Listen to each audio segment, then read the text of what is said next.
Hello and welcome to Legacy IS Academy. So in today's video, we are going to discuss about tropical cyclones.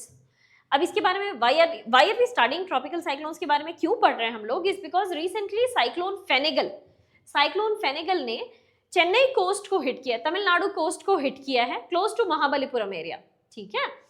And there has been rapid, बहुत ही rampant destruction हुआ है to loss of life and property, ठीक है.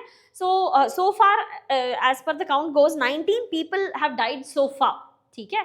Although the cyclone has met the landfall, but the situation has not improved since then. तो सबसे पहले तो हम लोग ये समझेंगे कि होते क्या है ट्रॉपिकल साइक्लोन्स.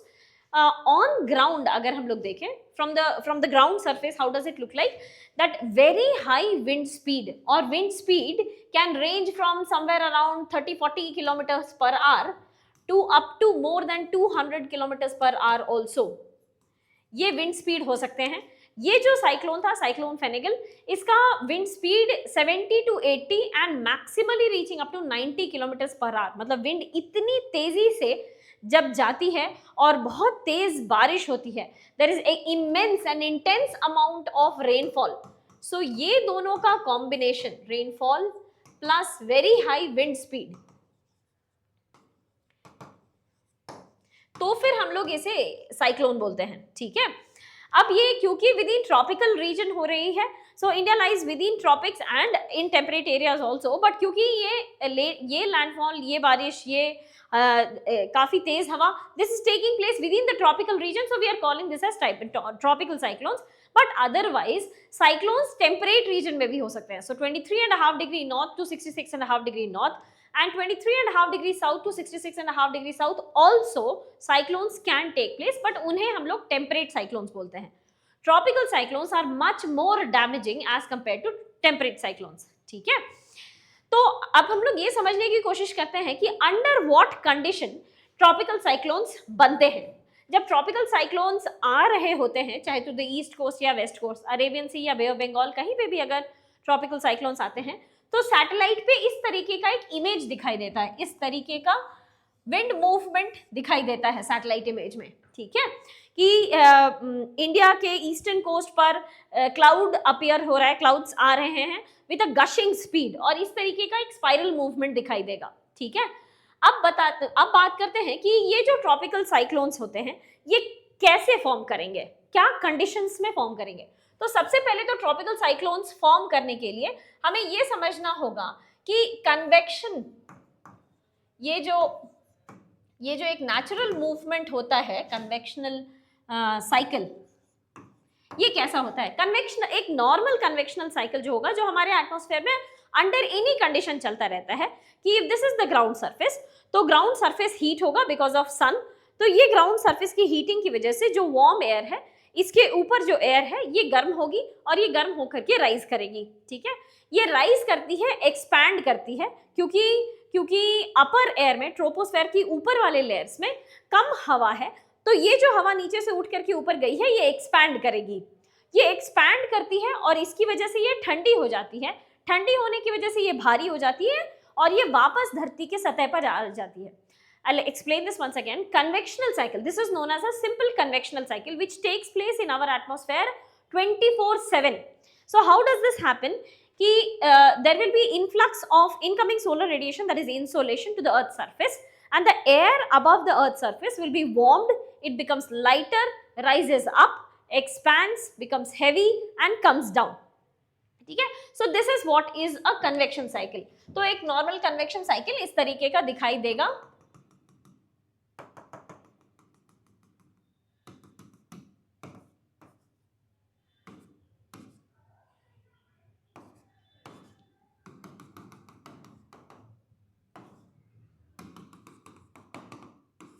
ठीक है, ये एक नॉर्मल कन्वेक्शन साइकिल है.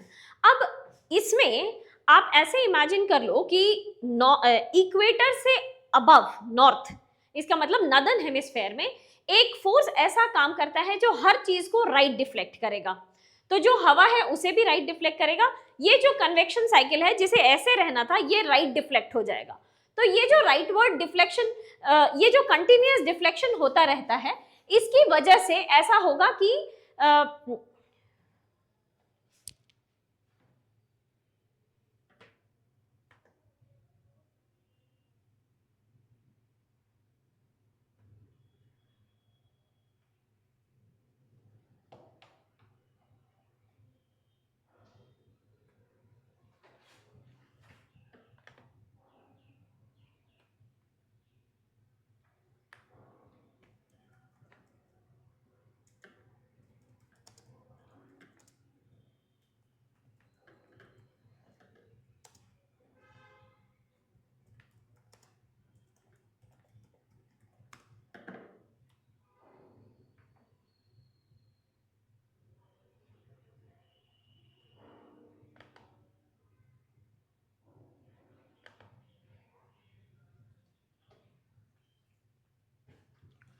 तो कोरियोलिस फोर्स, तो ये जो नॉर्मल कन्वेक्शन साइकिल है ये नदर्न हेमिस्फेयर में कैसा होगा कि ये राइटवर्ड डिफ्लेक्ट करेगा। इस राइटवर्ड डिफ्लेक्शन की वजह से ये बार बार कन्वेक्शन साइकिल ऐसे ऐसे शिफ्ट करते जाएगा, और जो नॉर्मल कन्वेक्शन साइकिल आप 2D सरफेस में इमेजिन कर पा रहे थे वो अब आप 3D सरफेस में इमेजिन करो। This is what is taking place in a tropical cyclone. ये ट्रॉपिकल साइक्लोन के फॉर्मेशन के लिए what are the conditions that are required? First कि हमें पानी चाहिए, we obviously need large watery surface. Large watery surface ये सप्लाई करेगा कि this water surface will become hot, और ये वार्म एयर जो होगा वो इस पानी को लेकर के ऊपर जाएगा, क्लाउड्स फॉर्म करेगा, फिर ये होगा पानी गर्म होगा, पानी को लेकर के ऊपर जाएगा, क्लाउड्स फॉर्म करेगा, फिर ये गर्म होगा, पानी को लेकर ऊपर जाएगा, गर्म क्लाउड्स फॉर्म करेगा। So there will be continuous cloud formation taking place in this manner. So we need a warm, we need, एक तो सी सरफेस चाहिए क्योंकि पानी की सप्लाई चाहिए, और ये जो सी सरफेस, ये डिजायर्ड टेम्परेचर जिस पर ये कंटिन्यूअस मूवमेंट होने लगता है और कंटिन्यूअस क्लाउड फॉर्मेशन होता है, ये होता है 27 degrees. So we need a warm sea surface temperature of not less than 27 degrees. Second condition is vertical wind shear. Vertical wind shear क्या होता है कि विंड शेयर बेसिकली मीन्स कि जब भी हवा ऊपर जाती है, so there is a advection movement, horizontal movement also taking place. So ये जब हवा ऊपर जा रही है तो अगर वर्टिकल विंड शेयर होगा, मतलब ऊपर की हवा ज्यादा तेज भाग रही है, नीचे की हवा थोड़ी कम भाग रही है, और so if the vertically if we are talking about speed of wind, ठीक है, along the vertical column, if it is different for different layers, तो ये प्रॉब्लम होगा क्योंकि ये वर्टिकल, तो ये क्लाउड फॉर्मेशन नहीं हो पाएगा, ठीक है। सो ये वर्टिकल विंड शेयर जो होता है, वर्टिकल विंड शेयर मतलब differential speed of wind along different altitudes, ठीक है।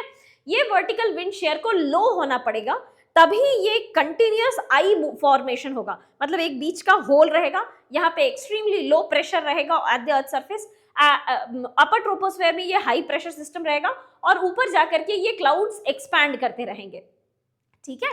सो vertical wind share must also be low so that differential speed ना हो हवा का वर्टिकली, ठीक है। Third condition is low pressure centre. ये लो प्रेशर सेंटर को हम लोग बोलते हैं आई। ये लो प्रेशर सेंटर फॉर्म कर जाता है if there is low vertical wind shear plus the temperature is more than 27 degrees. Plus we also need Coriolis force, क्योंकि रिमेंबर कन्वेक्शन साइकिल को शिफ्ट कौन कर रहा था? Coriolis force. So we also need Coriolis force जो कि northern hemisphere में rightward deflection करता है, ठीक है। And we need upper air divergence. Upper air में डाइवर्जेंस होना चाहिए तो ही ये ज्यादा दूर तक स्प्रेड कर पाएगा साइक्लोन फॉर्मेशन, साइक्लोन ज्यादा दूर तक स्प्रेड कर पाता है। So with under all these conditions a tropical cyclone can be formed, ठीक है। But once it is formed, अब तो हम लोग समझ रहे हैं कि ऑन ग्राउंड ये कैसा दिखाई देता है कि बहुत ज्यादा बारिश होती है, बहुत तेज हवा चलती है। So obviously we know that there are certain negative effects. Negative effects can majorly be loss of life and property. Economy halt हो जाती है, फॉर एग्जाम्पल प्लेन्स अगर नहीं चल पा रहे हैं तो large scale economic investment which has been done it gets halted, so there is huge amount of disruption of economy, flooding obviously it takes place. अभी भी चेन्नई के एरियाज में, महाबलीपुरम के एरियाज में there has been large scale flooding taking place. There has been damage to life and property, as we discussed. 19 people are already dead. Plus, it also leads to destruction of crops. Tropical cyclone also leads to destruction of crops.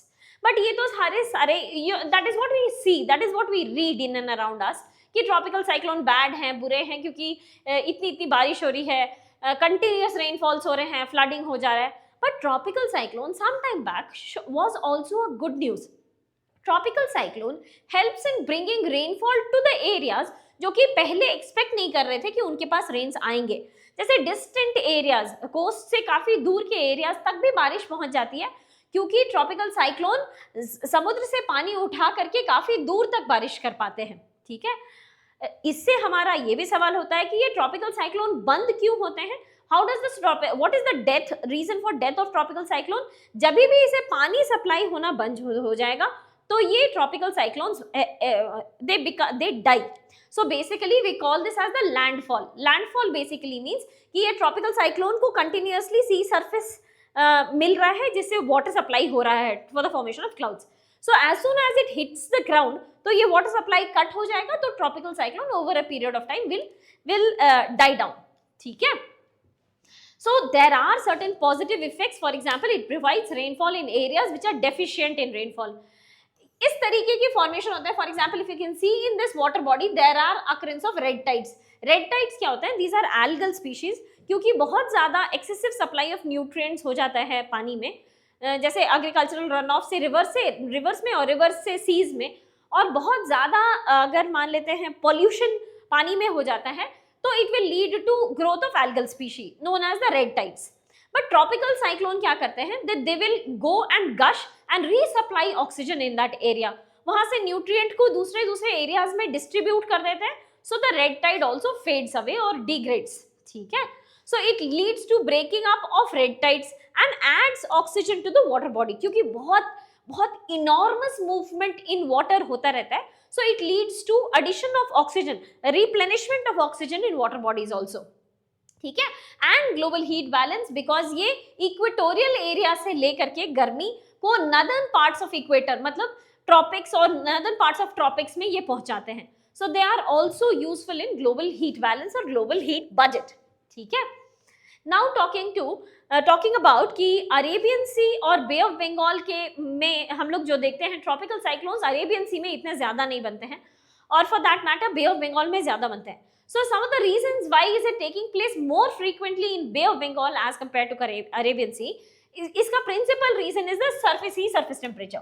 We understood कि sea surface temperature 27 degree के आसपास, it should not be less than 27 degrees definitely, और Bay of Bengal का temperature is way higher than Arabian Sea का temperature. So Bay of Bengal provides the conducive condition for formation of tropical cyclones, ठीक है. Plus vertical wind share जो है वो बे of Bengal में लो है, बट अरेबियन सी में वर्टिकल मूवमेंट ऑफ एयर बहुत ज्यादा है. मतलब जो एयर जिसको राइज करना था वो डिफरेंट ऑल्टीट्यूड्स पे, डिफरेंट किलोमीटर के हाइट पर डिफरेंट स्पीड से चल रहे हैं. So this vertical wind share क्योंकि इसका हाई है तो इनमें ट्रॉपिकल साइक्लोन फॉर्मेशन नहीं हो पाता है, ठीक है. So this was a simple comparison of tropical cyclones of Arabian Sea versus Bay of Bengal. Now talking about कि हम लोग कहाँ तक तैयार हैं, how far are we prepared to witness a tropical cyclone. So हमारे यहाँ नेशनल डिजास्टर मैनेजमेंट अथॉरिटी और NDMA has taken up the charge and they have given directives कि ये डायरेक्टिव्स हैं जो आपको साइक्लोन से पहले फॉलो करना है. फॉर एग्जाम्पल लूज एंड्स, अगर आपके घर का सीलिंग है या एस्बेस्टस की शीट का है तो you need to provide some kind of support. और जैसे जो भी लूज एंड्स हैं आप कोशिश कीजिए कि साइक्लोन सीजन से पहले ही you are able to trip it off, remove it, कुछ फिक्स करिए, कुछ तो alternative solution you need to ensure so that we ensure this fact कि once you encounter the cyclone तो ये सारी चीजें उड़ करके डैमेज ना कॉज करें, ठीक है. Plus when the cyclone has begun तो then NDMA की एडवाइजरी आती है that avoid going into the water bodies. Fishing को एक दिन पहले ही आप बंद कर दो, because for that matter IMD will also be giving कि अभी हम लोग येलो अलर्ट के स्टेज पर है, अभी हम लोग ऑरेंज अलर्ट के स्टेज पर है. So what is this alert we will see, but आपको 24 hours, 48 hours, 72 hours पहले एडवाइजरी आती है. So you need to make sure that you are following those guidelines and advisories as and when the cyclone has appeared. But once the cyclone has gone, तब आपको क्या क्या करना चाहिए? So you should we should be never touching an electrical line. इस तरीके की NDMA की advisory आई है. For example, try to avoid going out in water somewhere, क्योंकि हमें नहीं पता है कि किस तरीके का पानी अंदर घुस गया है, ठीक है. So NDMA के कुछ simple guidelines आए हुए हैं कि under before the cyclone has appeared so ये करना चाहिए, एक बार साइक्लोन आ जाता है तो यही करना चाहिए, और साइक्लोन चला जाता है तो यही करना चाहिए, ठीक है. That is the cyclone preparedness that we have currently. अब आते हैं साइक्लोन वार्निंग में. साइक्लोन वार्निंग में एक 4 स्टेज अलर्ट सिस्टम होता है. 4 स्टेज अलर्ट सिस्टम बेसिकली हमें अलग अलग, जैसे प्री साइक्लोन ये होते हैं, इनके 4 stage alert, cyclone alert system, ठीक है, जो कि अभी हम लोग we have been listening very often कि Bangalore on orange alert, Chennai on orange alert, Chennai on red alert, ऐसे, ठीक है. So what is it actually? So cyclone warning जो है वो 4 स्टेजेस में आते हैं. First stage is pre cyclone watch. Pre cyclone watch basically ये बोल रहा है कि 72 hours prior to the landfall कि साइक्लोन 72 घंटे में जमीन को टच करेगा, इसलिए आपको ये कंडीशंस ले लेने हैं, ये प्रिकॉशंस ले लेने हैं. ठीक है. Then we enter into the second stage of alert, that is cyclone alert 48 hours. This is known as the cyclone alert. Cyclone alert is also known as the yellow alert. Yellow alert आ जाने का मतलब कि within 48 hours the cyclone is about to touch the land. ठीक है. Cyclone touching the land का basic मतलब होता है कि ये जो आउटर मोस्ट विंड का जो साइकिल है ये आपके जमीन को टच कर देगा. ठीक है. Then cyclone warning is the orange alert part, मतलब within 24 hours the cyclone is about to go for landfall. And post landfall outlook मतलब the cyclone has touched the ground. ठीक है. बट इसके 12 घंटे के अंदर मतलब cyclone post landfall outlook basically means कि within 12 hours the cyclone is about to touch the land. ठीक है. सो इसलिए ये you need to be prepared under this conditions. ठीक है. So this is how yellow, orange and red alert is classified. Remember this fact कि yellow, orange and red alert does not mean कि how intense the cyclone is. Cyclone intensity के लिए एक separate classification होता है. This yellow alert, orange alert, red alert is basically the timeline कि कितनी देर में cyclone is about to touch the land. ठीक है. Talking about the classification, tropical cyclone categories. ठीक है. So this was an example of deep depression. No, this was an example of the cyclone Fenegal is an example of cyclonic storm because we discussed 70 to 80 kilometers per hour and in worst condition it may touch up to 90 kilometers per hour also. So the cyclone Fenegal was an example of cyclonic storm, but basic classification जो होता है कि cyclone basically depression है या deep depression है या cyclonic storm है, severe cyclonic storm है, ये क्या classification में आएगा? This will be totally dependent upon what is the wind speed. ठीक है. And what does it lead to in terms of condition? C का condition कैसा रहेगा और wave की height क्या रहेगी? Wave की height is basically a precaution for the fishermen कि wave इतने ज़्यादा intense हो जाएंगे, so you need to avoid carrying out fishing prior to 24 hours, 48 hours, 72 hours and so forth.